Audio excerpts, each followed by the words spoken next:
Welcome back. Welcome to Decision Space, the only show to take place right here in the space between the turns in your favorite games. I'm Brendan Hansen. I'm Jake Friedman. And this is the podcast about decisions in games. And today we're doing a deep dive of Tikal, a wonderful area control game by designers Kramer and Kiesling. This might sound familiar to you if you're a dedicated listener of Decision Space, since we've done a mini review of Tikal in the past on our deep dive episode of the designers Kramer and Kiesling. But we've continued to play this game in its implementation on Board Game Arena and wanted to give it the space to breathe on its own as a full-scale Decision Space deep dive. So that's what we're going to do today. Awesome. And with that, I guess, Jake, we should jump right into our ratings and reviews as we do. Take the first step into the jungles of Tikal. I'll kick us off. So here's what I have. Tikal offers a dense but approachable jungle of decisions for its players to explore. Its action point system works well enough, but the real crowning achievement of the game is the modular board laid out during play that crafts the play space and allows players to carve out the board, erecting opportunity cost-based roadblocks against their opponents and facilitating clever feeling plays along the way. The fun of rumbling in the jungle of decisions offered here comes at a cost, however. Turns are a little long given the volume of valuation typically needed given the permutations created by the action point system, and the game tends to run a bit long for the arc it presents. It's easy to recommend Tikal, however, as a good game and a great stepping stone in board gaming history, which we'll talk more about. 8 out of 10. Excellent. This is just like shows how out of practice we are. I totally forgot to come prepared with a rating or review, so I'm doing this live on the spot. And I think for me, a lot of what you said rings true. It's definitely a game that can be incredibly AP inducing to somebody who suffers from that. You've got huge turns, spending 10 action points, which just feels luxurious. It feels like a wealth of action points to spend for gamers such as us that have been really engaged with games that are coming out today that tend to focus more on micro turns. So you really feel like you're stepping back into a different era a little bit when you set up and play a game of Tikal. Yeah. However, I absolutely love this game. I think the thing that I like most about it is even though the game is structured very rigidly, you always have the same set of tiles. Those tiles always come out within their same set because you have a tiered stack ranging. You start with like the A stack and then the B's, then the C's. Exactly. Yep. But even within that, the way the game unfolds organically offers tons of different viable strategic pathways throughout the game that always makes me feel clever. And I always have a super fun time when I play this game. And maybe that's aided just a bit by the fact that I tend to do pretty well in the games of Tikal that I've played in, which is always a fun thing. So I should acknowledge that. I'm going to say it's a 9.3 out of 10. Nice. And the split here is if you're playing this on Board Game Arena, it's like a 10 out of 10. That's such a fun way to play this game asynchronously, where you get to spend as much time as you want figuring out your turns and really luxuriate in that 10 action point system. And then it's brought down just a bit, maybe to like a 9 or like an 8.7 area when you're playing on the table because of that AP prone, long playing, maybe just a little too long depending on your group. Just becomes a little more delicate. So I'm averaging out, giving it a 9.3. And I will say, I've had games of the thing about Tikal for me is that if you just need everyone on the same page about roughly how long you should spend thinking about your turns is where I sort of come down on it, right? If one person's spending 5 minutes evaluating their turns and one person's taking 30 seconds, it creates this really strange tension in the game. And it gives you the room to do that I think when I've played on the table and everyone's kind of clipping, like that game we played at Geekway when it was our first, everyone at the table, 4-player game. We were all learning it, but we were all playing pretty quickly because we only had about 2 hours. That was great. It really flew. But it's fun to luxuriate in the decisions. So I enjoy a longer game of it. But I also think it's just better at 4 players. Like I like it at 4 quite a bit. Yeah. We'll get into all this, dig deeper on player count and these sorts of things. But I guess great game background. Yeah, let's jump into the game background. And before we do that, let's just make a really quick appeal to ratings and reviews. We always love receiving ratings on iTunes or Spotify, and even better if you can leave us a review specifically on Apple Podcasts. So if we had one to read out, we would. Unfortunately, we don't, so we aren't. But please do consider sending one in if you're enjoying this podcast. Okay, on to the game background. So Tikal came out in 1999. So this game comes out, it's by, we mentioned Wolfgang Kramer and Michael Kiesling. Kramer, very well known for games like El Grande. Kiesling, very well known for Azul. And then the duo, really well known for a lot of games they've worked on together. We're huge fans of all of the games in this Mass trilogy. So that's games like Tikal, Cuzco. I shouldn't say all of them because I haven't played Mexico yet, and I know Jake hasn't yet either, but they're fun, sort of luxurious games with big decision spaces that trust their players to navigate a lot of options. And they're called the Mass Trilogy because they all originally, when published, had Mass on the cover. Torres, another game that we've covered on the show, sort of included because it uses the action point system, or included in what people call the Mass Trilogy, because it stylistically has a similar structure. We actually did a whole episode on Torres that I encourage you to go back and listen to. It's a more streamlined take on the ideas here. But interestingly, Tikal kind of comes out in some ways right after sort of El Grande. El Grande came out a few years earlier. That's designed by Wolfgang Kramer and Michael Ulrich. Got it out, barely. Ulrich. And obviously, El Grande, an amazing area control game. And Tikal sort of says, what if you mixed a puzzly game with an area control game? And then it wins the Spiel des Jahres the year it comes out. Whenever a game we cover has won the Spiel des Jahres, we like to read a little excerpt of what the Spiel des Jahres committee said about the game. So, Jake, would you like to do the honors? And this is translated from German, so I think Tikal by Michael Kiesling and Wolfgang Kramer thrives on this mysterious atmosphere. At the beginning, the almost impenetrable jungle lies in front of the players. They are struggling to make their way, and they don't know what to expect next. Even though this is translated, I feel like it captures Tikal really beautifully. And it's very playful in terms of it's just like don't know what to expect next evokes the randomness of this game in some ways. The structure of you're revealing these random tiles and you don't know necessarily what is going to come out in the section that you're in. It's fun. It is a literal jungle that you're exploring, but it also, as I mentioned in my review, kind of feels like a jungle of a decision space. There's lots of ways to navigate it, and a huge part of playing this game well is navigating the decision space itself. This isn't a game where you're just offered 2 or 3 options each turn. You're offered, I don't know, on a given turn, you might have one, you can rotate whatever hex you're playing. You could probably place it in one of 5 spaces. So that's probably like 40 options potentially. You're not considering all of them, but that's a lot that you could potentially do. And then you have 10 action points with all these other things that feed into each other.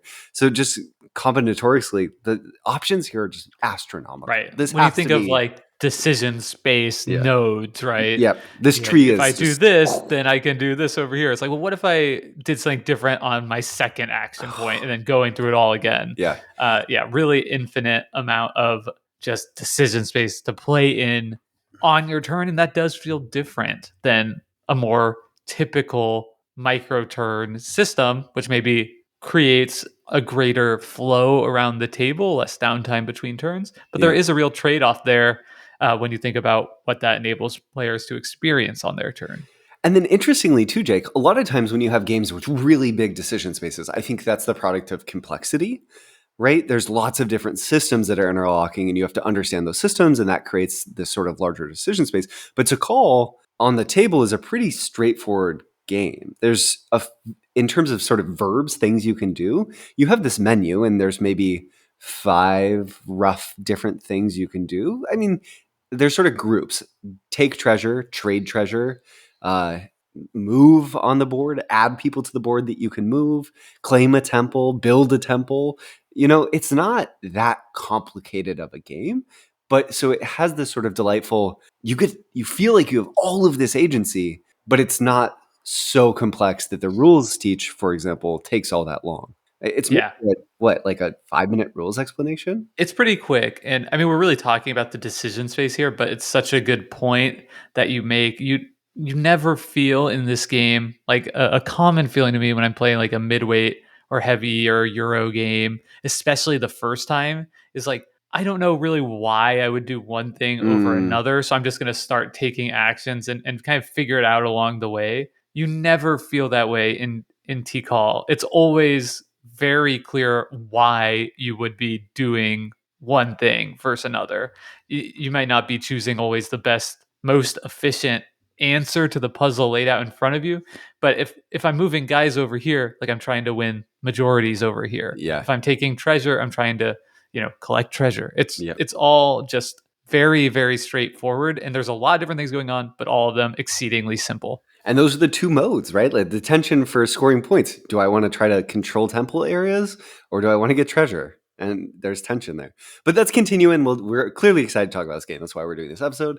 I mentioned, and I will just very briefly mention again, this game is by Wolfgang Kramer and Michael Kiesling. And I wanted to know, I think this is so cool. So Wolfgang Kramer was born in 1942, which means he's in his 80s, and he's still actively designing board games and collaborating with Michael Kiesling on them, and that's amazing. And then Michael Kiesling was born in 1957, so he's in his 60s, and they have this very fruitful collaboration. And if you want to learn more about them, you should check out our episode on Michael Kramer and Wolfgang.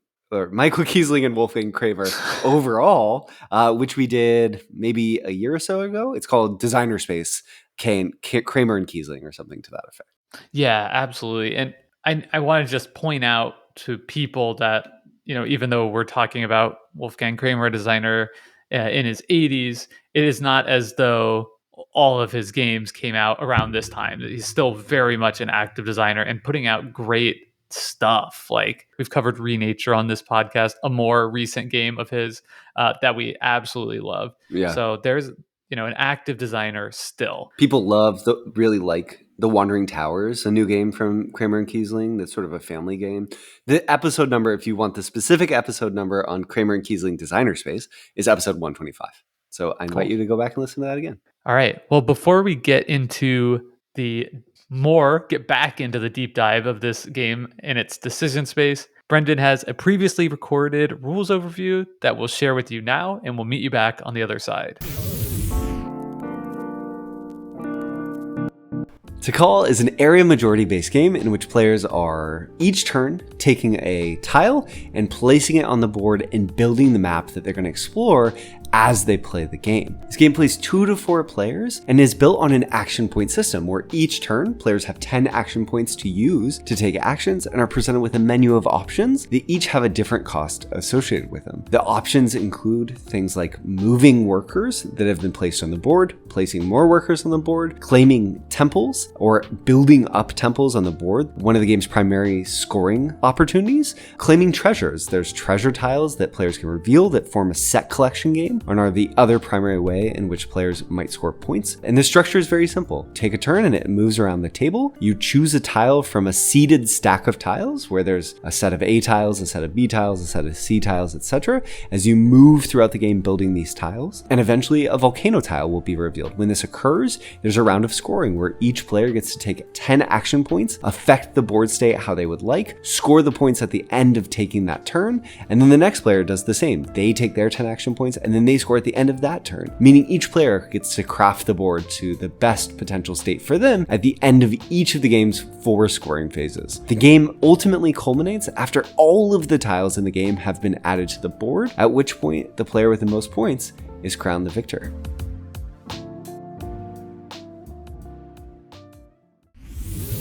Thank you so much, Brendan, for taking the time to record that rules overview. Hopefully that gives folks a better sense of how this game plays.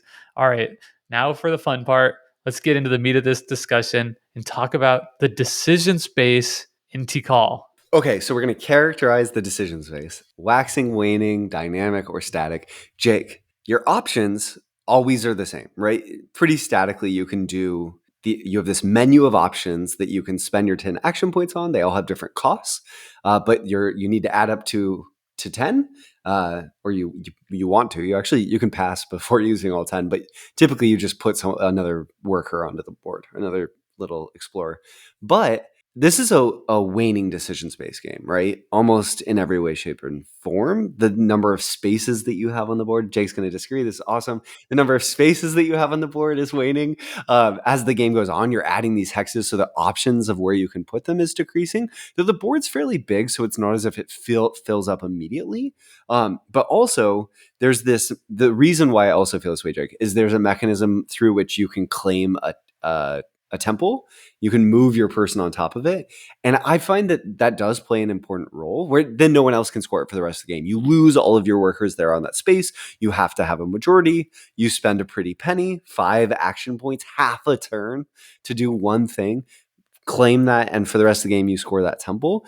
To me, that gives this game a more waning feel. But I'll admit it doesn't wane all the way to feeling like there aren't options, right? Every turn, even in the last final games of Tikal, you have this really, or the final turns of Tikal, you have this very open decision space. And that's why you're going to Yeah, argue it's dynamic or static or something. I'm going to say it's dynamic. And Okay. I think maybe where we tend to disagree on this is I think you're kind of coming at it, and I could be wrong, more from like the treetops view of the game arc as a Sure. whole. And I'm coming at it the way I like to think about the type of decision space is like as a player Sure. on my turn, when I start my turn, what am I experiencing? Which And is I probably the better way because all games end. Right, exactly. I think I'm right too. I agree with me also, Yeah, yeah, great. and and I think it's dynamic because at the start of the game you have relatively few options, um, both in terms of placing your tile. You'll have less options at that point in the game than the middle point of the game once the board has been built out a bit more, and then less places to go with your workers and things to claim. You have no workers on the board, right? So that's just way less options than you'll have early in the game. And then later in the game, I think the decision space becomes smaller once again. As Brendan alluded to, the board will fill up. You'll have fewer places to put your tile. And you'll also have a lot of your resources in terms of workers kind of tied up. Like I've got majorities on these temples, so I'm not likely to want to move those workers around. You could even be out of workers and you can't have any Yeah, more to add onto your board. Um, you know, Brendan mentioned the scarcity of claiming a temple. The same thing is too with putting a tent on the board. sure. Both are limited resources. So at the start of the game, you have those options available to you, though you won't really use them on the first turn. Almost, I mean, I think we could say like objectively, maybe not. In very rare cases, would you want to? You would never want to claim a temple in the first round. Maybe there would be an argument for putting a tent down, though probably that's pretty unlikely edge case. So the opportunity to use those effectively will increase and then decrease again by the end of the game. So all Yeah. these things make it feel like a dynamic game that's the decision space smart. It's always big and open, but smaller at the beginning, bigger in the middle, and then kind of smaller again at the end. I do think it's really interesting, and I just want to sort of stay on this point for 1 minute because Tikal is really cool because the way the tiles can come out can really meaningfully shape the decision space, right? And when I say the way the tiles come out, also how the players choose to place them, because you can end up in situations where you've invested a lot of resources. There's these sort of board states that I think the more I've played it, the more I've realized can occur where someone's really trying to hug maybe the edge of the board and they're kind of trying to box themselves into a corner because they can create this path where they've invested enough into claiming temples in this line that it's really difficult for anyone else to move in and claim those temples because maybe you've strategically placed the tiles such that it costs 3 action points or 5 action points to move between them. So no one really wants to get in there and try to fight with you. But you can kind of box yourself into a corner where your decision space starts to narrow a little bit, where you have turns where you're, okay, I'm just building these temples, trying to get as many points as I can. And then that's sort of the core objective you're focused on in the mid game. And then maybe you get boxed out and your path it kind of ends because someone else places a tile or maybe a volcano and cuts off your little area. And then you have to make a new plan and it balloons again as you start to reconsider because now you have all these new optimal moves.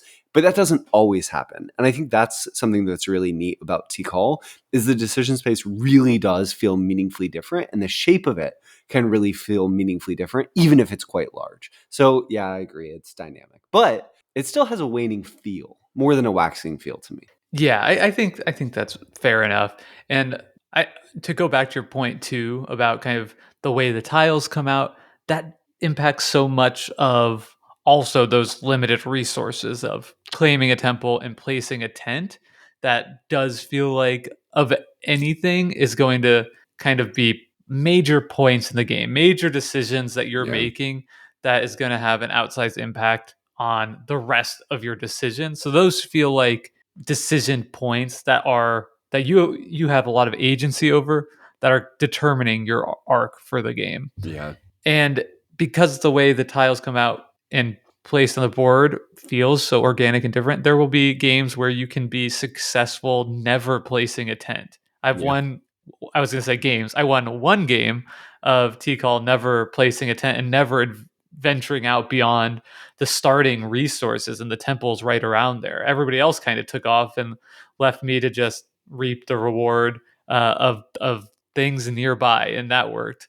Yeah. So I never put out a tent. There's definitely games I've played and done well in one likely that I've never claimed atop of a temple because sometimes you just don't need to do that. Like Yeah. you just always want better things to spend 5 action points on your turn than locking down a temple that you feel like you're in good shape to do anyway, or maybe because you're really competing with somebody, you've got so much resources already tied up there that you don't want to forego them for the rest of the game. So all of that makes any given play through this game feel very different and distinct. And I think that's why, even though the tile set's the same, Yeah. I've not even begun to feel bored or like play patterns are rote in this game, even a little bit. I'm constantly surprised and excited by new opportunities that arise in a game of Tikal. And it's certainly not the kind of game where you could say to someone, okay, what you're going to do is in the beginning of the game, do this. In the middle of the Yeah. game, you want to roughly do this. And at the end, you want to do this, right? You're not going to say, claim a bunch of treasures early, then try to go for temples, because it just depends. It's definitely the type of strategy game where if a lot of people are focused on treasure, you don't want to be in the treasure game. And if a Yeah. lot of people are fighting over temples, you don't want to be in the temple game. But the cool thing about Tikal is, Jake, I'm curious about your take on this. For me, something that really also defines this game is the incentive structure, right? So what I just described, the strategic path of I'm going to try to hide off in the corner and I'll just work on my own temples, that can work, but you can also fall behind because actually that sometimes the temples that end up being the highest scoring temples are the ones that multiple players are spending turns building together.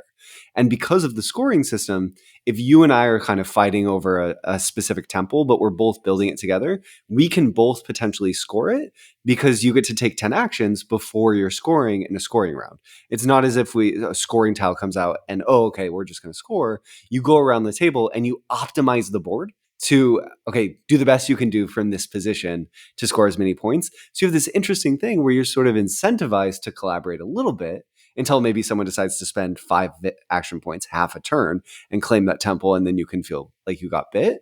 And treasures are sort of the same way, right? Where I don't want to be the only person doing treasures because I want to get sets of treasures, sets of 3 of the same. And there's a vehicle in which I can trade in quotes, where you just say, okay, I'm taking that from you and I'm giving you this. So long as you don't break up a pair or a set, you can do that. And I think that the cool thing about this game is you have these really sort of incentivized positive interactions between doing a little bit in the same space as someone else. But if that goes too far, then you can have a negative interaction, right? I built this temple up. Oh, Jake ran in here, put his big explorer that counts for 3 and is just stealing it out of my teeth. So I love that the game has lots of potential sort of shared incentive positive interaction and also has room for the dramatic I'm pulling the rug out from under you, stealing this for myself. It feels academic in a way. Yeah. Yeah. I don't know what your question is, but agreed with what you're saying. Okay, cool. I don't think there was a question. It was mostly Okay. just You're like, I want to know what you have to think about this. oh, Like, about the incentive structure. That yeah. does it feel was I going to ask you? Yeah, thank you.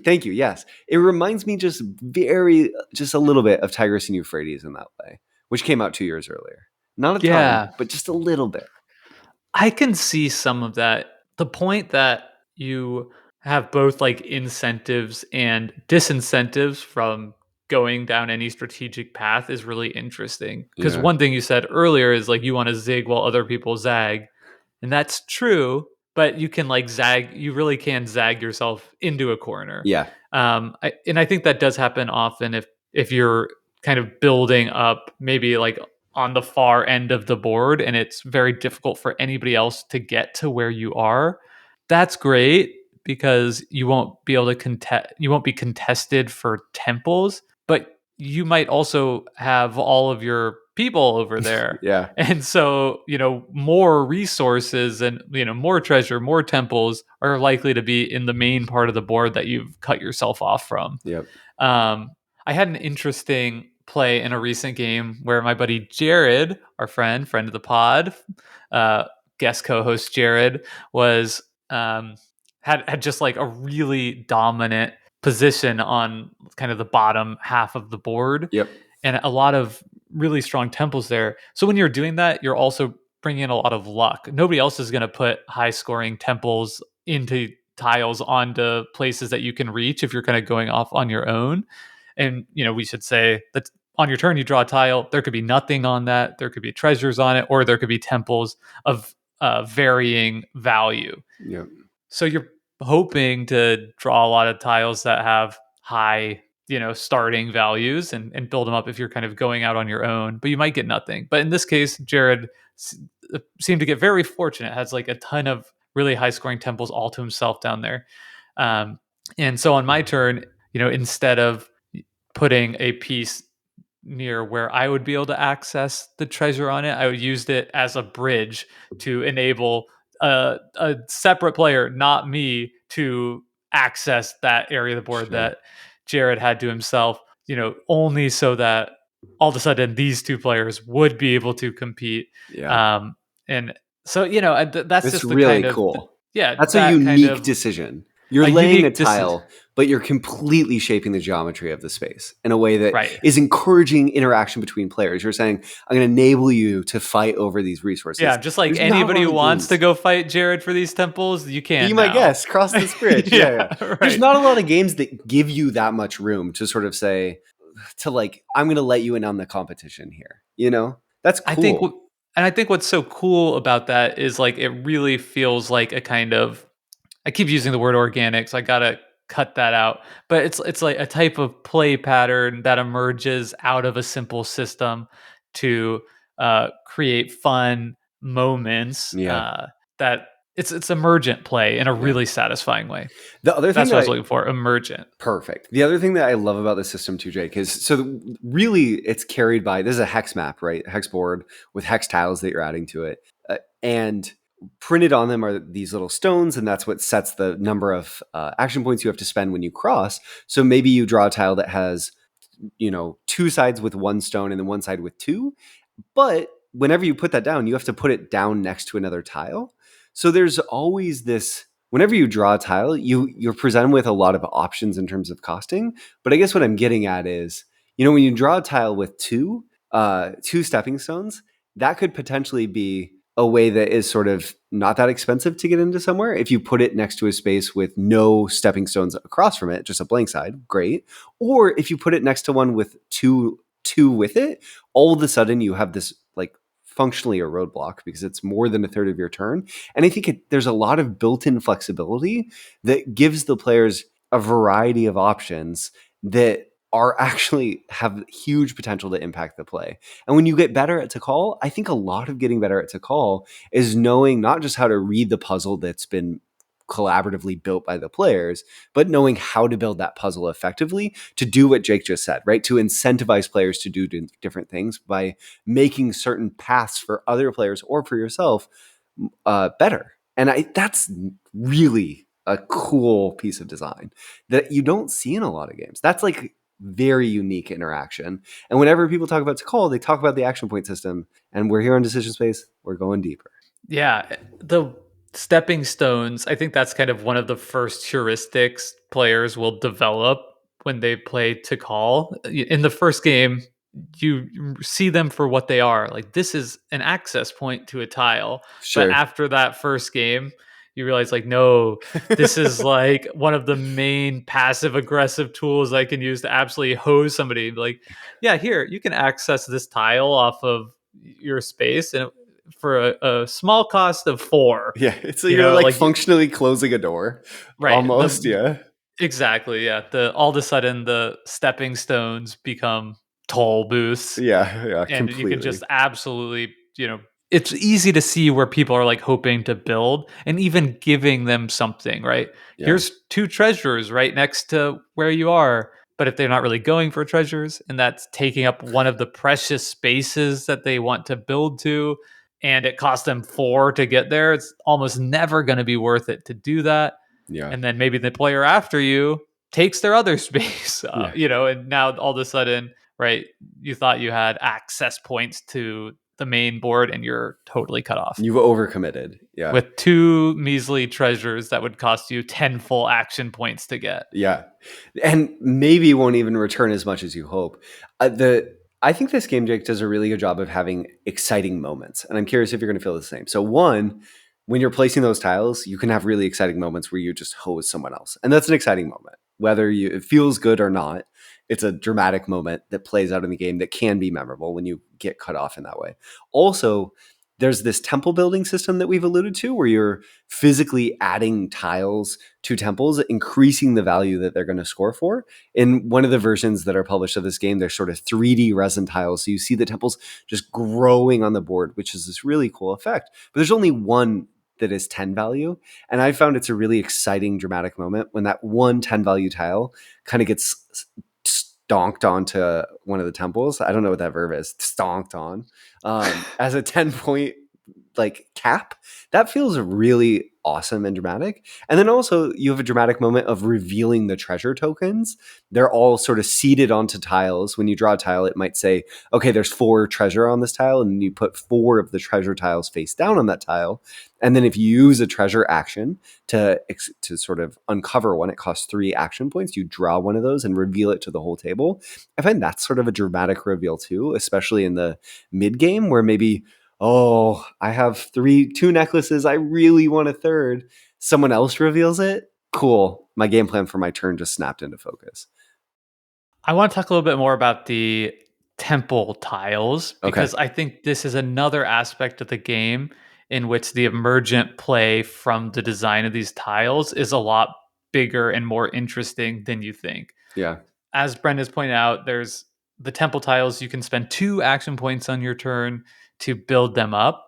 So if I have a 4 base, I could put a 5 on there and then a 6 using 4 action points, provided I have 1 worker each to take the action with on that tile. But these are not. There's not. This is a limited supply. There's Yep. not infinite number of each of these. As Brenda's just pointing out, there's only 110, something like 2 9s, and Three so eights. on Yeah. and so forth. So you can very quickly get to a point in the game where I'd like to build up my temple, but the piece that I need, there are no more 6s. Yeah. So I won't be able to build this temple any higher.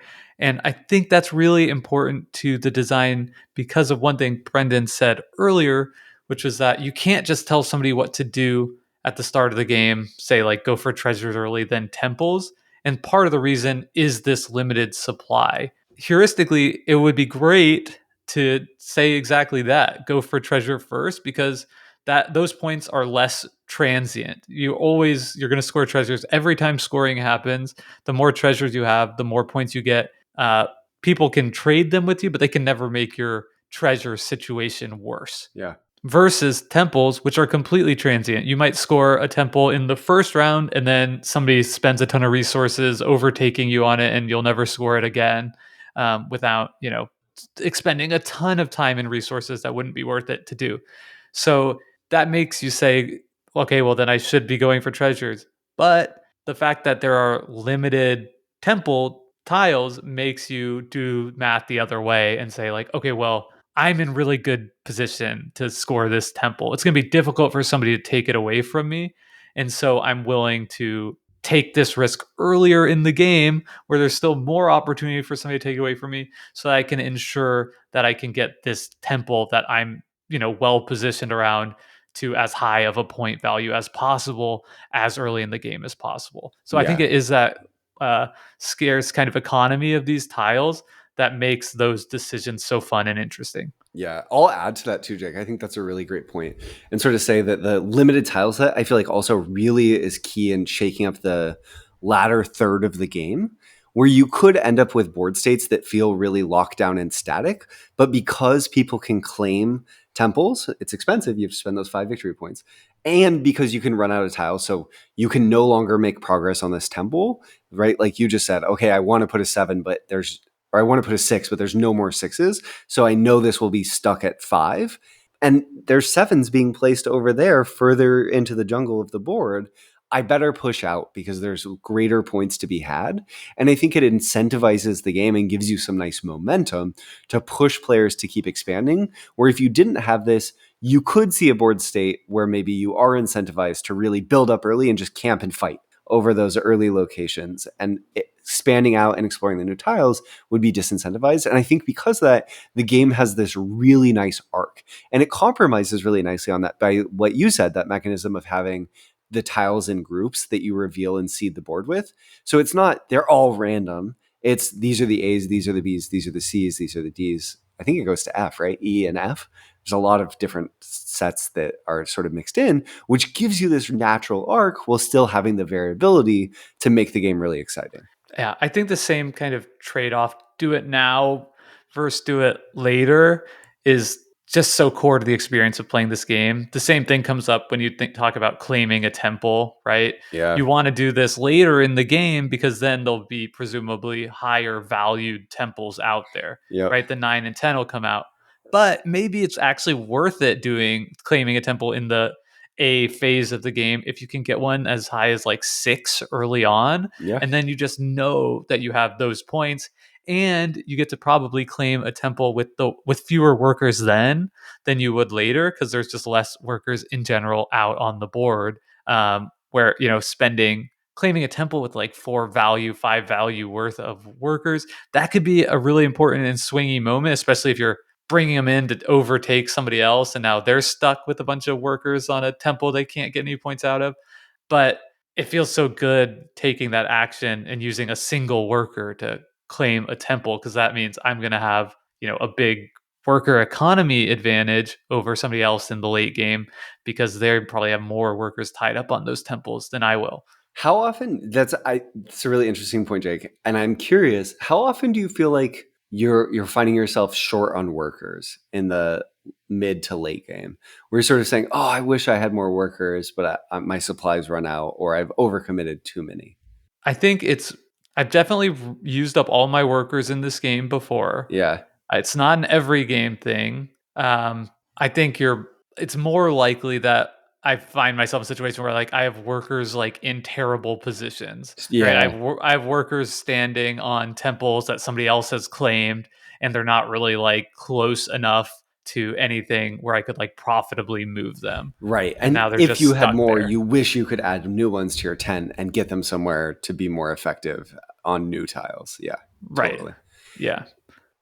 In talking about workers, I think it's a really nice wrinkle that adds. This is like such a good game design touch that you have one large worker, right? I'm just going to call it the Grande because it's Yeah. almost borrowed from El Grande, right? You have just you. I don't. You have maybe I don't know how big your worker set is. We could look.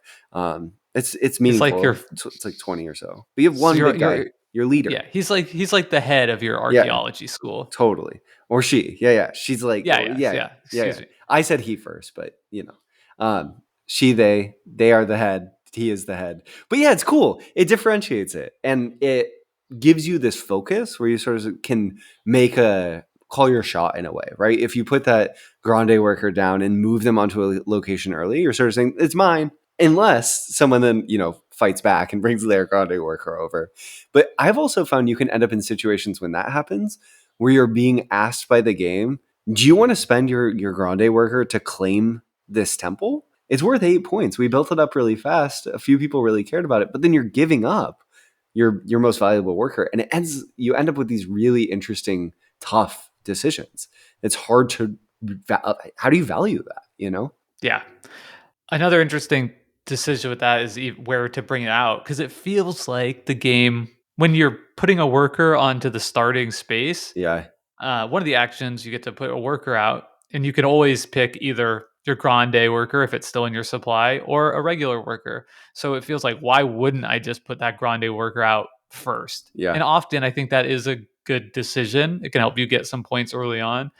But it feels really nice, if you know or feel like you think the game is going into a position where you're going to be one of the first people to put a tent out, which then becomes another site that you can bring workers into.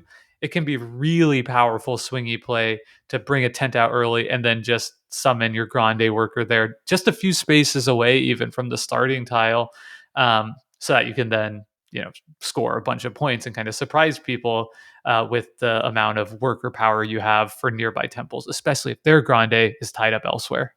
Completely. What do you think? So, okay, we've talked about workers, we've talked about temples. Should we talk about the treasure mechanisms a little bit? Sure, yeah. I think the treasure one's almost like the most straightforward set collection. There's Yep. 3 of every treasure in the game.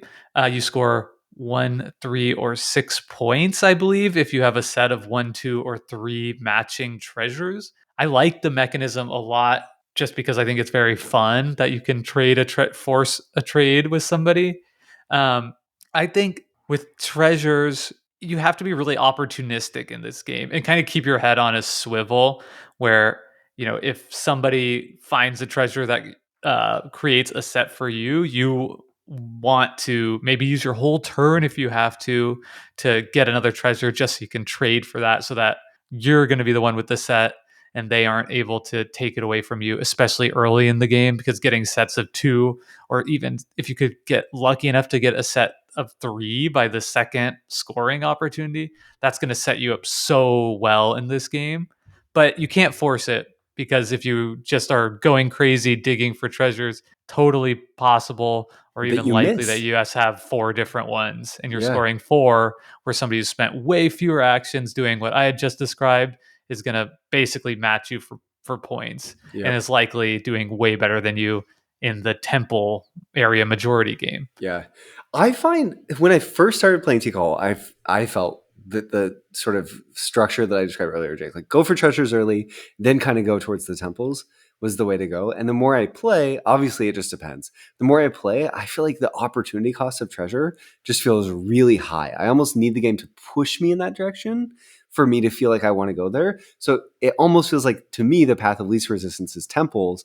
But when you're presented with an opportunity, for example, if you draw a temple tile that no one else is really going to be able to access, and you're just going to be able to eat them up turn after turn, I that mean, a can be treasure tile. a treasure Yeah. tile. Yeah, yeah. It can be really worthwhile, but you need that little extra boost of kind of getting a little luck in terms of the tiles that you're drawing.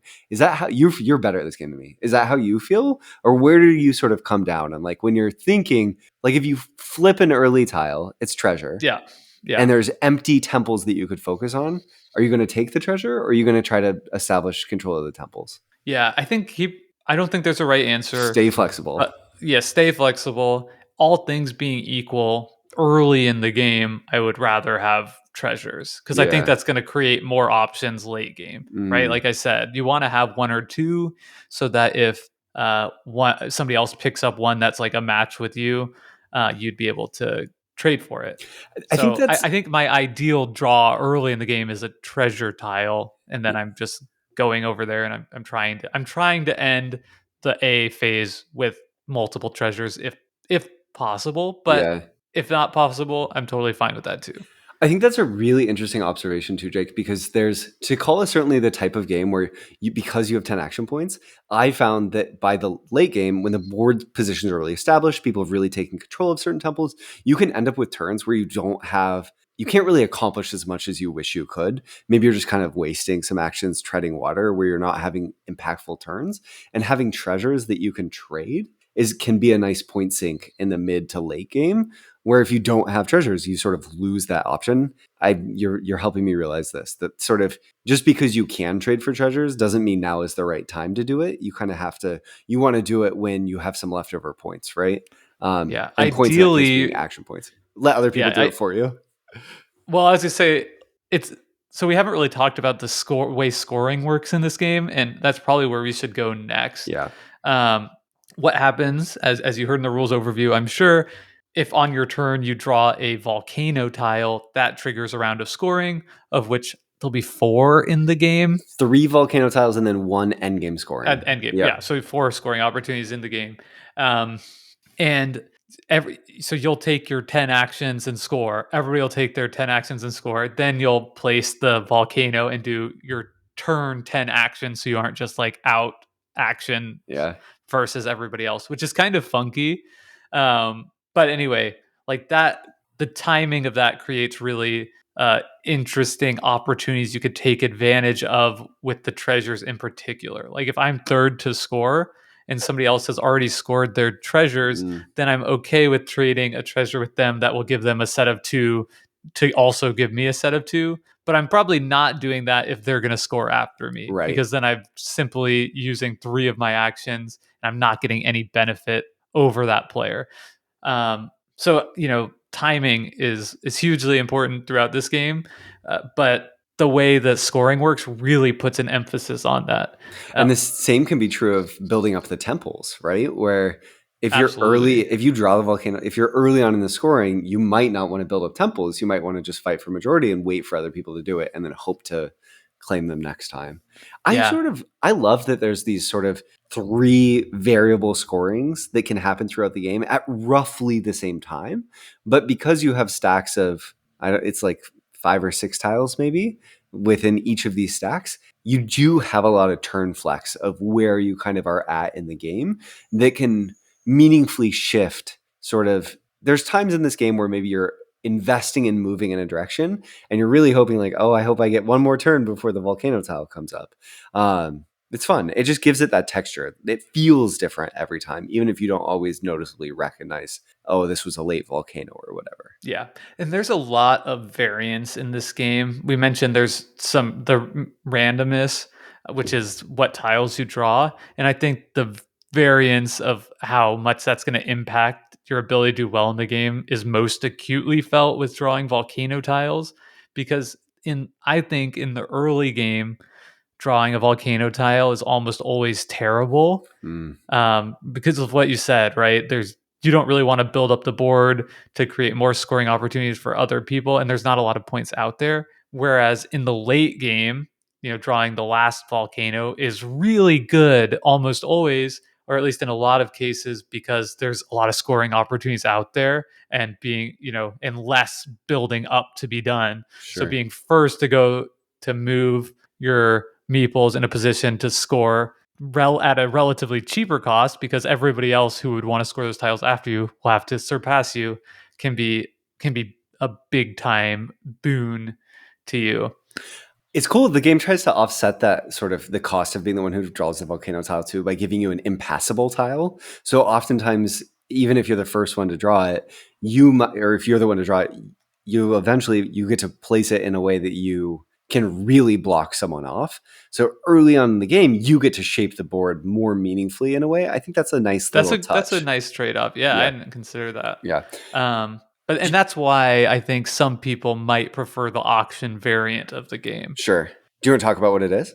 Yeah, so the auction variant, what we've been describing so far is the base game, standard. I mean, it's all base game, but the standard way of playing where you just draw a tile from the stack and place it. You could also choose to use the auction variant, which is in the rule book as well, kind of the more advanced way of playing, which would be at the start of each round, you draw a tile for each player, and then players can bid for first and second pick. And that can include a volcano coming up, right? And what you're Which bidding is points. yeah. Um, which is fun, and I think especially when, as I mentioned, like there are times you really want to be the person to activate a volcano versus really not want to be a person to activate a volcano. It definitely will increase. I mean, adding this auction mechanism clearly will increase the skill ceiling of the game a lot. Yeah. I wouldn't recommend this to people if you've played under 15 times, 10 Yeah. or 15, because I think you really, to get something out of this, I think you really need a strong sense of how the game goes. And I think it's already a quite high skill ceiling game, even without it. Yeah. I And have one experience playing this with the Laughing Table Friends group, and even playing it as much as we all have, maybe I've played it the most at probably like approaching like a dozen plays or so. It still felt like mostly I wanted to bid 0, and I was happy with any of the tiles Yeah. so long as other people were paying to take them. And I think if that's probably the case for your group, that means you don't know enough about the game yet to Right. really warrant adding that in there. So much of Tikal, I feel like, Jake, even though it's relatively straightforward, the cool thing about this game, right, is you can say, and this is, I think, why you love it so much, is because the puzzle of the game, there's probably lots of reasons why you love it. This is one of the reasons why you love it, is on your turn, every turn is a sizable puzzle to digest and solve. You can maximize your points. You can truly optimize. And there are considerations of future planning in this game, right? Where maybe maximizing my points this turn doesn't give me the best shot at future turns. And that's important. That makes this game interesting. But you can sit down and you can say, what are the most points that I can score this turn? And you can do that. And that feels really good. And I think that, but it can also just in evaluating that wrinkle of, okay, how do I set up the future most is for me where a lot of the fun lives of trying to think through where other people are going to try to move. And the auction mechanism just exacerbates that. I have not played it enough that I would want to use the auction mechanism though. And I think the other thing about the auction mechanism is it takes a game that by 2024 standards is a little long. This 25-year-old game designed for a really different context. And it's going to add probably 45 minutes, 30 minutes, No, 30 no, minutes. definitely not that. It's quicker. We played it once. I mean, we were doing a lot of like, okay, 0, okay, 1, sure, Okay. I'll do 2 and pick So first. it adds It wasn't some time. adding. It adds some time. If people are gonna like AP the auction, sure. But I mean, Disgust. this was still a game that felt like that fit very comfortably into a weeknight game night Totally. with room for fillers or whatever, right? We're talking a couple hours Yeah. with the auction variant. I think for me, Jake, when it comes to playing Tikal, whenever I have a 90-minute game, I feel great about it. And I always want it to come back to the table. And whenever I have a game that goes more than 2 hours, then I'm reminded of this game's too long, you know? Yeah. And it really sits on that knife's edge and it depends on the play group.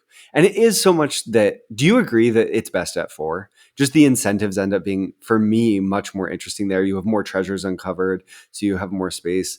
The board feels a little bit fightier. I like it the most at 4, for sure. I think so too. I would play it at 3 or 4. Not I don't 2. think I have any interest in playing it at 2. It's not good at 2. Cuzco's way better at 2 than this game. I've played them both at 2. Yeah. Yeah. So I think I would gladly play at 3 or 4. But yeah, I think 4 is the ideal player count. It's a game with a static board and tile set. So you're always going to be using everything. Yep. And obviously with 4 players, there's going to be a lot more rubbing up against each other. Yeah. So the scoring system, Jake, just as we veered off in a different direction, but I want to go back to it just for 1 second because that does make this game. It would be there's a lot of variability, like you said, just the random tiles in the system, the random treasure. It gives you the sensation of having a little bit more agency in what would otherwise feel too random. And clearly that's something that Kramer and Kiesling were thinking about. They added this auction variant for people who want to take some of the randomness out of the game. For me, it's not necessary, but I think the scoring system really is the sort of thing that a great design duo said, this is the best way that we can present this. And I'm surprised that more games sort of don't take this, like, you get your best shot at this board state approach. It's fun. It takes a little time, but it's fun. No, I'm glad you said that because it absolutely is one of the most unique things about the game that everybody gets to take their turn to build the board. Clearly something that, in a game that already has long turns, like it's more length. Like we're adding in 4 extra turns versus what it would be if you just scored immediately when the thing comes up, right? Yeah. Per player, 4 extra turns For sure. per player. So I think that's the reason why, right? It's another thing that doesn't really fit with the micro turn design ethos. Yeah. So I think that is like a very cool thing. That's another reason to like experience this game because that feels very different.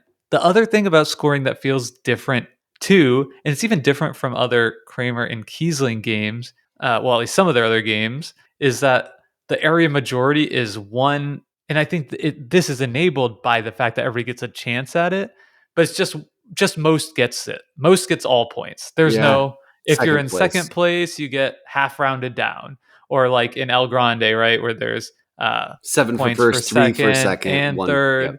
Exactly. And I think that is really fun and satisfying and also feels different about the game Yeah. today. I feel like by and large, most area majority stuff that I've played has some points for second because it can feel so bad to players. Like there's a massive sunk cost. Like I've invested 5 points of workers there, I get nothing. Like Yeah. that can feel really punishing in this game. Yeah. Yeah. And I think that's partially too why it's so important that you score multiple times throughout the game also, where you kind of have this sensation of, okay, my investment here isn't going to pay off for the whole game, but at least I got a few points out of going in this direction. And now the board state's change in this way and my plans need to change, but I get this little consolation token prize. Right. Yeah. The game does really ramp. So in terms of my waxing claim earlier, you're starting off, the first scoring phase, you're maybe scoring 10, 12 points. In the last scoring phase, you might score 40, maybe Yeah. If you're more. doing really well. Yeah. So that's cool because it gives you a chance to come back if you're behind early on, though there's no real comeback mechanism beyond that. You The can really comeback fall behind in this game. Yes, that's true. The comeback mechanism is the same as in El Grande, which is that people can focus the Team up leader. on each other. Yeah. Right. Like that's we haven't talked about interaction in this game, or to use a dirty word, king making. Um, Gosh, Jake, it's so filthy. um, You could king but make here. Yeah. yeah, I mean, to me, this is the type of interaction that feels really satisfying Yeah. because it's the points are right there on the board. You can and should, if Brendan has the most points and I'm choosing between Brendan or Jarrett's temple to take over, I'm gonna, go take some points potentially away from Brendan Yeah. as opposed to the other person. So I think there's satisfying interaction, right? We're all competing over this. And I've thought a lot about this because I tend to have a hard time with games that I feel like have a lot of king making elements, right? Where we're like beating down one player so that somebody else is like claws themselves up over the pile of bodies to eventually like emerge victorious from the scrum. I've talked on this podcast about Pipeline and Zuvadis and how like king making in those games left me feeling really unsatisfied. And so generally I kind of shy away from area majority games, but the exception really is Kramer games, say Wolfgang Kramer specifically because El Grande is Kramer and Ulrich, not Kramer and Kiesling. But I think the reason why it feels satisfying here, even though it can happen and should happen, is because the scoring system and game makes it really easy for players to act in a rational way, right? Yeah. Like I'm doing this because this is how I can score the most points, or like I'm, opting to go for Brendan's piece or Temple because he's in first place. All that stuff like is very easy to see on the board, and so you can go for it. And then also like the game systems are rigid enough that you can't just tear somebody down completely on a turn, right? I can't send all my ships over to Or give all your Brendan. tokens away in Zuvadis. Right, exactly. I can't like do some big swingy thing. Like the best I can do is, all right, I'm going to make it difficult for Brendan to score these two temples, so he'll have to do something else. Yeah. And maybe that's frustrating if you're like, why are you doing this to me? Jared has more points over there. But probably if you're doing that, that's because like you're going for the highest possible point you can get on your turn. Yeah. If the spectrum of interaction in terms of king making is sort of directly correlated with the amount of table talk at the table, which I feel like oftentimes is the case, Tikal is on the lower end. When I've played Yeah. Tikal on the table, there's definitely table talk of sort of, oh, can you you should put that tile there, or